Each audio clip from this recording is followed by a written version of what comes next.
Welcome to TV9 exclusive. నేను ప్రత్యూష. కొత్త virus వస్తోంది, అది వందల మందిని చంపుతోంది అనగానే ఖచ్చితంగా భయపడతాం. రోడ్ యాక్సిడెంట్ లేదా ట్రైన్ యాక్సిడెంట్లో ఒక 10-20 మంది చనిపోతే అయ్యో అనుకుని వదిలేస్తాం తప్ప కంగారు పడం, భయపడిపోం. కానీ కోవిడ్ వచ్చిన కొత్తలో ఒక్కరు చనిపోయినా సరే బ్రేకింగ్ న్యూస్లు వేసిన రోజులున్నాయి. వైరస్ కానీ ఇంకేదైనా ఉపద్రవం కానీ దాని తీవ్రతని చెప్పాలంటే మరణాల సంఖ్యలోనే చెప్తాం. ఎందుకంటే మరణం అంటే అంత భయం ప్రతి ఒక్కరికి. ఫలానా దాని వల్ల చనిపోతున్నారు అనగానే మనలో ఒక భయం మొదలైపోతుంది.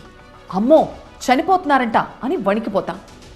సరే, ఇప్పుడు లెక్క చెప్పుకుందాం. ఆంధ్రప్రదేశ్లో 45,525 మంది చనిపోయారు. తెలంగాణలో 26,000 మంది ప్రాణాలు గాల్లో కలిసిపోయాయి. ఇప్పుడు కాదనుకోండి, 2017లో లాన్సెట్ ప్లానటరీ హెల్త్ రీసెర్చ్లో ఒక్క తెలుగు రాష్ట్రాల్లోనే ఒక్క ఏడాదిలోనే 70,000 మంది చనిపోయారని చెప్పింది. ఏంటా వైరస్ అనే కదా మీ డౌట్? వైరస్ కాదది, ఎయిర్ పొల్యూషన్. ఆంధ్రప్రదేశ్లో చనిపోయిన 70 ఏళ్లలోపు వ్యక్తుల్లో 48.7% మరణానికి కారణం ఏదో ఒక రూపంలో వచ్చే గాలి కాలుష్యమే అని తేల్చారు. ఇక తెలంగాణలో 50% మరణాలకు ఏదో ఒక రకంగా ఈ గాలి కాలుష్యమే కారణమవుతోంది. ఈ స్థాయిలో మరణాలు మనిషిని వెంటాడుతుంటే గాలి కాలుష్యం కంటే పెద్ద వైరస్ ఇంకేదైనా రావాలా ఏంటి? ఎయిర్ పొల్యూషన్ కారణంగా ప్రతి ఏటా ఎంతమంది చనిపోతున్నారో తెలుసా? అక్షరాల 60,70,000 మందికి పైగానే. ఇది లేటెస్ట్ డేటా కాదు, లాస్ట్ ఇయర్ డేటా. ఇక 2024 డేటా ఇంకెంత నెంబర్ చూపిస్తుందో. చిన్న పిల్లల పరిస్థితి అయితే మరీ దారుణం. 5 ఏళ్లలోపు వయసున్న 2,37,000 మంది పిల్లలు చనిపోయారు ఈ ఎయిర్ పొల్యూషన్ కారణంగా. ముక్కుకి కర్చీఫ్ కట్టుకుంటే సరిపోద్దులే అనుకుంటే పొరపాటే. ఊపిరి తీసుకున్నామంటే గాలి ఊపిరితిత్తులోకి వెళ్లాల్సిందే. అలాంటిది కాలుష్యం వెళ్లకుండా ఉంటుందా? PM 2.5 అని ఒకటి ఉంటుంది. PM అంటే పార్టికులేట్ మ్యాటర్, 2.5 అంటే ధూళిలో ఉండే సూక్ష్మ కణాల వ్యాసం 2.5 మైక్రోమీటర్లు అని అర్థం. గాలి కాలుష్యాన్ని ఈ PM 2.5తోనే క్యాలిక్యులేట్ చేస్తారు. చుట్టూ ఉండే గాలిలో ఈ స్థాయి ఎంత ఎక్కువగా ఉంటే అక్కడ గాలి అంత ప్రమాదకరం అని అర్థం. రోజు పీల్చని గాల, నిత్యం చూడని కాలుష్యమా అని లైట్ తీసుకోవచ్చు మీరు. కానీ ఆ గాలి కాలుష్యం ఏం చేస్తుందో తెలిస్తే ఖచ్చితంగా భయపడతారు. ఒక రీసెర్చ్ స్టడీలో తేలింది ఏంటంటే, ఆత్మహత్య చేసుకోవాలనే ఆలోచన రావడానికి గల కారణాల్లో గాలి కాలుష్యం కూడా ఒకటి అని. మనిషి డిప్రెషన్కి కారణమై ఆ తర్వాత సూసైడ్ చేసుకోవాలి అనిపించేంత బలవంతపు నిర్ణయానికి కారణమవుతోంది ఈ ఎయిర్ పొల్యూషన్. ఏంటి, నమ్మకం కలగడం లేదా? సరే, ఇంకొన్ని పచ్చి నిజాలు చెప్తాను, వినండి. మనిషి మెదడులో కొన్ని ఫ్లూయిడ్స్ ఉంటాయి. అంటే నీటి లాంటి ఒక ద్రవం, సెరెబ్రోస్పైనల్ ఫ్లూయిడ్ అంటారు దాన్ని. ఇది మనిషి మెదడుని, వెన్నెముకను రక్షిస్తూ ఉంటుంది. ఈ ఫ్లూయిడ్స్లో కాలుష్యపు అణువులు గుర్తించారు. ఇందాక చెప్పుకున్నాం కదా, 2.5 మైక్రోమీటర్ల మందం మాత్రమే ఉండే అత్యంత సూక్ష్మమైన ధూళి కణాలు అని. వాటిని ఈ బ్రెయిన్ ఫ్లూయిడ్స్లో గుర్తించారు. మెదడులోకి వెళ్ళిన ఆ కాలుష్యపు అణువుల కారణంగా బ్రెయిన్ డిజార్డర్స్ జరుగుతున్నాయని తేల్చారు. అంటే ఎప్పుడు ఏం చేస్తాడో తెలియదు, ఎందుకు ఆ పని చేస్తాడో తెలియదు. మెదడు గతి తప్పుతుంది.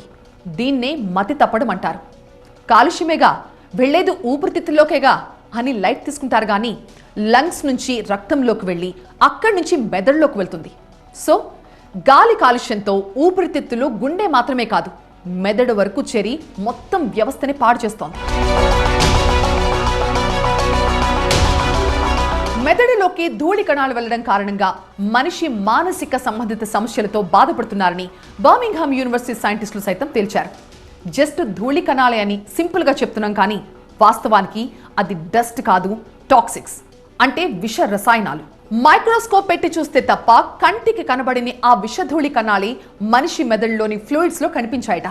సంపూర్ణ ఆరోగ్యవంతుల రక్తంలో కూడా ఎన్నో రకాల టాక్సిన్స్ ఉంటాయని గుర్తించారు సైంటిస్టులు. సో అత్యంత ప్రమాదకరమైన ఈ విష రసాయనాలు రక్తంలో చేరి మెదడు, నాడీ వ్యవస్థపై ఎఫెక్ట్ చూపించి మనిషి మరణానికి, ఆత్మహత్య చేసుకోవడానికి కారణమవుతున్నాయి. మరి దీని నష్ట నివారణ సాధ్యమేనా? ఇది సమాధానం లేని ప్రశ్నే. రోజంతా కాలుష్యం పీల్చేసి ఉదయాన్నే యోగా చేస్తా, కపాలభాతి చేస్తా, భస్త్రికా ప్రాణాయామం చేస్తా అంటే నడవదు. మరి అప్పటికే విష రసాయనాలు రక్తంలో కలిసిపోతే నష్టం జరక్క మానదు. పర్టికులర్గా ఏ గాలి పీలిస్తే ఆయుష్ తగ్గిపోతుంది అంటే గాలిలో సల్ఫేట్లు, బొగ్గు సంబంధిత కలుషితాలు, పరిశ్రమల వ్యర్థాలు ఉన్న గాలి పీలిస్తే ఆయుష్ తగ్గిపోతుందా? లేకపోతే పొల్యూషన్ ఎక్కువగా విడుదల చేసే ఫ్యాక్టరీల్లో పనిచేస్తే ఆయుష్ తగ్గిపోతుందా? బాగా బిజీగా ఉండే రోడ్లపై ఉంటే ఆయుష్ తగ్గుతుందా? వాటి సంగతేమో కానీ సింపుల్గా ఢిల్లీకి వెళ్తే చాలు, ఆటోమేటిక్గా మీ ఆయుష్ తగ్గిపోతుంది. ఎయిర్ పొల్యూషన్లో వరల్డ్లోనే నెంబర్ 1 ఢిల్లీనే. ఒకప్పుడు చైనా రాజధాని బీజింగ్లో ఆ పరిస్థితి ఉండేది. థర్మల్ పవర్ స్టేషన్లను నిషేధించి ఫ్యూయల్ వాడకాన్ని తగ్గించి వెహికల్ పొల్యూషన్ని అదుపు చేయడంతో బీజింగ్కున్న ఫస్ట్ ప్లేస్ పోయింది. ఆ స్థానంలో మన ఢిల్లీ వచ్చి చేరింది. అసలే ఢిల్లీలో వెహికల్ పొల్యూషన్ ఎక్కువ. దానికి తోడు పంజాబ్, హర్యానా, రాజస్థాన్లో తగలబెట్టే పంట వ్యర్థాలు, దాని నుంచి వచ్చే పొగ కారణంగా ఢిల్లీలో కాలుష్యం విపరీతంగా పెరుగుతోంది. అందులోనూ నెక్స్ట్ దీపావళి వస్తోంది, ఆపై చలికాలం ఎంటర్ అవుతోంది. సో ఢిల్లీలో ఇకపై ప్రతి క్షణం అత్యంత ప్రమాదకరమే. ఎక్కడైనా వేసవికాలం స్కూళ్ళకి సెలవులు ఇవ్వడం మనం చూస్తాం, వర్షాలు వచ్చినప్పుడు, వరదలు వచ్చినప్పుడు సెలవులు ఇవ్వడం చూస్తాం. కానీ ఢిల్లీలో పొల్యూషన్ హాలిడేస్ ఇస్తారు. ఇలాంటి పరిస్థితి దేశంలో ఇంకెక్కడా ఉండదు. పాపం ఈ కాలుష్యం కారణంగానే దీపావళి కూడా చేసుకోలేకపోతున్నారు ఢిల్లీ ప్రజలు. దేశ రాజధాని ఢిల్లీలో రాష్ట్రపతి, ప్రధానమంత్రి, కేంద్ర మంత్రులు, సుప్రీంకోర్టు చీఫ్ జస్టిస్, ఇతర న్యాయమూర్తులు, దేశ విదేశాల నుంచి వచ్చే అతిథులు అందరూ ఢిల్లీలోనే ఉంటారు. అయినా సరే ఢిల్లీ దుస్థితిని ఏమాత్రం మార్చలేకపోతున్నారు. చలికాలం రాకముందే ఢిల్లీలోని పలు ప్రాంతాల్లో ఎయిర్ క్వాలిటీ ఇండెక్స్ 400 కంటే ఎక్కువగా ఉంటోంది. ఇక వింటర్ వస్తూ ఉండడంతో ఢిల్లీకి డీజిల్ బస్సులు పంపొద్దని ఉత్తరప్రదేశ్, హర్యానా, రాజస్థాన్ ప్రభుత్వాలకి లేఖ రాశారంటే అక్కడ పరిస్థితి ఎలా ఉందో అర్థం చేసుకోవచ్చు. ట్రాఫిక్ జామ్ అయిందంటే ఆటోమేటిక్గా వెహికల్ పొల్యూషన్ పెరుగుతుంది. సో ఎక్కడ ట్రాఫిక్ జామ్ కాకుండా ఢిల్లీలో 97 రద్దీ కేంద్రాల్లో అదనంగా 1800 మంది ట్రాఫిక్ సిబ్బందిని నియమించారు. ఢిల్లీ అంతటా కూడా వాటర్ స్ప్రేయింగ్ చేస్తున్నారు. అంటే దుమ్ము గాల్లోకి లేవకుండా ఇన్ని చేస్తున్నా సరే ఢిల్లీని కాలుష్యం మాత్రం ఆవహిస్తూనే ఉంది. వాయు కాలుష్యం అంటే కేవలం హైదరాబాద్, ఢిల్లీ, ముంబై లాంటి సిటీస్లోనే ఉంటుంది, మనం చాలా సేఫ్ అనుకుంటారు మీలో చాలా మంది. మీకు ఒక ఆశ్చర్యకరమైన డేటాను చెప్తాను చూడండి. ఇవాళ ఇప్పుడు అంటే 2024 అక్టోబర్ 23న దేశంలోని టాప్ 100 పొల్యూటెడ్ సిటీస్ లిస్ట్ని చూపిస్తాను చూడండి. ఇందులో తెలుగు రాష్ట్రాల్లో ఉన్న కొన్ని సిటీస్ పేర్లున్నాయి. ఆ పేర్లు వినడంతోనే మీరంతా ఆశ్చర్యపోవడం ఖాయం. సో ఇక్కడ చూస్తున్నారు కదా, ఎయిర్ క్వాలిటీని 6 కలర్స్లో చూపిస్తూ ఉంటారు. మొదట మనకు కనిపిస్తోంది గ్రీన్. గ్రీన్లో ఉంటే గుడ్. అదే కాస్త లైట్ ఎల్లో కలర్లో ఉంటే కనుక అది మోడరేట్ అని అర్థం. అదే ఆరెంజ్ కలర్లో ఉంటే పూర్, అంటే అక్కడ ఎయిర్ క్వాలిటీ దారుణంగా ఉంది అని అర్థం. అదే ఒకవేళ పింక్ కలర్లో కనుక కనిపిస్తుంది అనుకోండి, అది పూర్తిగా అన్హెల్దీ, అంటే అక్కడ గాలి పీల్చితే మీ ఆయుష్ తగ్గిపోవడం ఖాయమని. అదే పర్పుల్ కలర్లో ఉందనుకోండి, అది సివియర్ అని అర్థం, అంటే అస్సలు అక్కడ ఆ గాలి పీల్చడానికి పనికి రాదు అని అర్థం. ఇక రెడ్ కలర్లో ఉంటే హజర్డస్, అంటే ఆ గాలి పీల్చుతూ ఉంటే మీ ఆయువు తీరిపోతున్నట్టే అర్థం. ఈ రంగులు కాస్త గుర్తుపెట్టుకోవడం కష్టమే, కానీ గుర్తుపెట్టుకోవాలి. ఇందాక కొన్ని సిటీల పేర్లు వింటే మీరు ఆశ్చర్యపోతారని చెప్పాను కదా, ఇప్పుడు ఆ సంగతి చూద్దాం. ఇక ప్రపంచవ్యాప్తంగా మోస్ట్ పొల్యూటెడ్ సిటీస్లో ఒక 100 తీసుకుందాం. డేట్ మళ్ళీ చెప్తున్నా, 2024 అక్టోబర్ 23 డేట్ అది. ఇక్కడ చూడండి, టాప్ 100లో టాప్ 10 మనం తీసుకుంటే ఫస్ట్ ప్లేస్లో ఏం కనిపిస్తుంది? ఢిల్లీ. ఇక ఫారిన్లో ఏ సిటీ కూడా దానికి దరిదాపుల్లో కూడా లేదు. ఇక ఢిల్లీ తర్వాత ప్లేస్ అమృత్సర్. ఇక థర్డ్ ప్లేస్లో మాత్రం పాకిస్తాన్లోని షకర్గర్ ఉంది. ఈ టాప్ 10లో ఒక్కటి మినహా అన్నీ కూడా ఇండియన్ సిటీసే. సో ఇలా టాప్ 50లో 43వ ర్యాంక్లో ఉన్నదేంటో తెలుసా? భీమునిపట్నం, అంటే మన భీమిలి. ఆ తర్వాత ర్యాంక్లో ఉన్నది ఆముదాల వలస. ఇక్కడ ఆశ్చర్యం ఏంటంటే విశాఖకి 45th ర్యాంక్ వచ్చింది. అంటే విశాఖలో పొల్యూషన్ కంటే కూడా ఆముదాల వలస, భీమిలిలోనే దారుణమైన కాలుష్యం ఉందన్నమాట. సో విశాఖ తర్వాత ప్లేస్ అనకాపల్లి, ఆ తర్వాత నర్సన్నపేట, ఆ తర్వాత పొందూరు. సో ఈ నర్సన్నపేట, పొందూరు శ్రీకాకుళం జిల్లాలోని నగరాలు. ఇక టాప్ 50లో 50వ ర్యాంక్లో ఉన్నది శ్రీకాకుళం. ఇక్కడ మనకి స్పెల్లింగ్ కాస్త డిఫరెంట్గా కనిపించవచ్చు, అది చిక్కోలు అని అర్థం. ఆ స్పెల్లింగ్ కొంచెం డిఫరెంట్గా ఉంది, బట్ అది శ్రీకాకుళం. శ్రీకాకుళం పొల్యూటెడ్ ఏరియానా అనే డౌట్ చాలా మందికి వస్తుంది. సో ఎక్కడా అని ఆరా తీస్తే ఇదిగో ఓల్డ్ బస్ స్టాండ్ ఏరియాలో ఎయిర్ క్వాలిటీ పూర్ ఉన్నట్లుగా ఎయిర్ క్వాలిటీ ఇండెక్స్లో చూపిస్తోంది. అక్కడున్న ఎయిర్ క్వాలిటీ ప్రపంచంలోని టాప్ 50 సిటీస్లోనే వర్స్ట్గా ఉందని అర్థం. ఎవరైనా ఊహించారా ఉత్తరాంధ్ర జిల్లాల్లోని ఈ ప్రాంతాలు మోస్ట్ పొల్యూటెడ్ సిటీస్లో ఉన్నాయని, అందులో కూడా టాప్ 50లో ఉన్నాయని? సో ఇందాక చెప్పుకున్నాం కదా విశాఖపట్నం ప్లేస్ 45th ప్లేస్ అని. మరి విశాఖలో ఎక్కడెక్కడ ఉందా అంత పొల్యూషన్ అని చూస్తే ఇదిగో ఈ 4 ప్రాంతాలు కనిపించాయి. ఒకటి దిబ్బలపాలెం, ఇక్కడ ఎయిర్ క్వాలిటీ పూర్ అని చూపిస్తోంది. ఆ తర్వాత ద్వారకానగర్, ఇక్కడ కూడా ఎయిర్ క్వాలిటీ పూర్ అనే కనిపిస్తోంది. ఆ తర్వాత జీవీఎంసీ కార్పొరేషన్ దగ్గర ఇక్కడ అన్హెల్దీ అంటే పింక్ కలర్ చూపిస్తోంది. అంటే ఇక్కడ గనుక గాలి పీల్చితే మీ ఆయుష్ తగ్గిపోవడం ఖాయం. అలాగే రిషికొండ దగ్గర కూడా పూర్ అనే కనిపిస్తోంది ఎయిర్ క్వాలిటీ. ఇక ఆ తర్వాత విజయనగరం విషయానికి వద్దాం. విజయనగరంలో ఎక్కడ వాయు కాలుష్యం ఉందా అని చూస్తే ఇదిగో ధర్మపురి ఏరియాలో ఇక్కడ ఎయిర్ క్వాలిటీ పూర్గా కనిపిస్తోంది. అలాగే ఇక బొబ్బిలి విషయానికి వస్తే బొబ్బిలిలో వైకేఎం కాలనీలో, అలాగే చీపురుపల్లిలో, జీ చోడవరం దగ్గర ఎయిర్ క్వాలిటీ చాలా పూర్గా ఉన్నట్లుగా ఈ లెక్కలు చెప్తున్నాయి. ఇక్కడ ఒక విషయాన్ని మనం గమనించాలి. ఈ టాప్ 50 సిటీస్లో తెలుగు రాష్ట్రాల నుంచి 7 నగరాలున్నాయి. అవన్నీ ఉత్తరాంధ్రలోనివే. మరి ఈ లిస్ట్లో హైదరాబాద్ లేదా అనే కదా మీ డౌట్. అక్కడికే వస్తున్నా. ఉత్తరాంధ్ర జిల్లాల కంటే హైదరాబాద్ చాలా అంటే చాలా బెటర్గా ఉంది.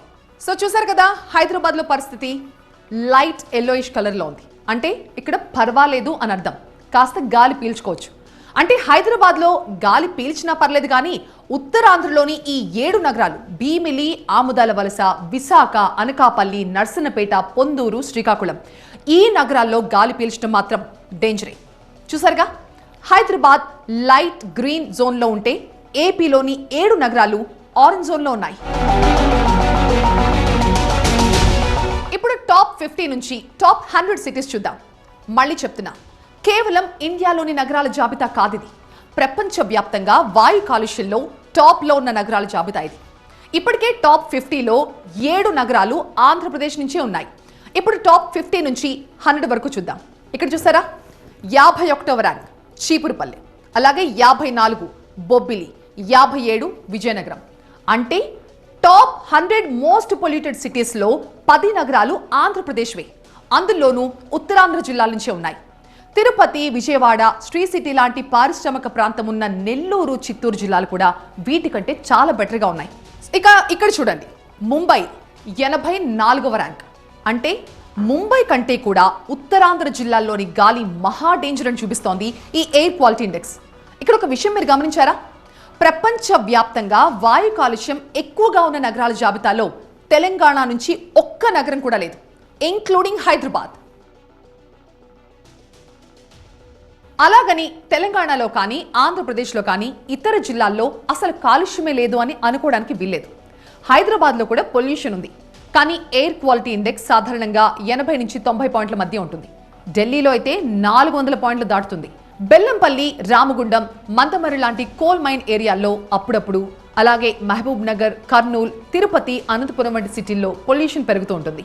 చెప్పాలంటే హైదరాబాద్ కంటే కూడా ఎక్కువ కాలుష్యం ఈ చిన్న నగరాల్లోనే నమోదవుతూ ఉంటుంది. అలాగని హైదరాబాద్లో గాలి డేంజర్ కాదు అనుకుంటే పొరపాటే. హైదరాబాద్లో కూడా PM 2.5 కాలుష్య రేణువుల స్థాయి ప్రపంచ ఆరోగ్య సంస్థ నిర్దేశించిన పరిమితుల్ని మించిపోయింది. దేశ రాజధాని ఢిల్లీలో ఏటా సగటున 11.5% మరణాలకి వాయు కాలుష్యమే కారణమవుతుంటే హైదరాబాద్లో 5.6% మరణాలకి ఈ వాయు కాలుష్యం కారణమవుతోంది. ఒక విధంగా దక్షిణ భారతంలో ఉన్న రాష్ట్రాల్లో వాయు కాలుష్యం తక్కువనే చెప్పాలి.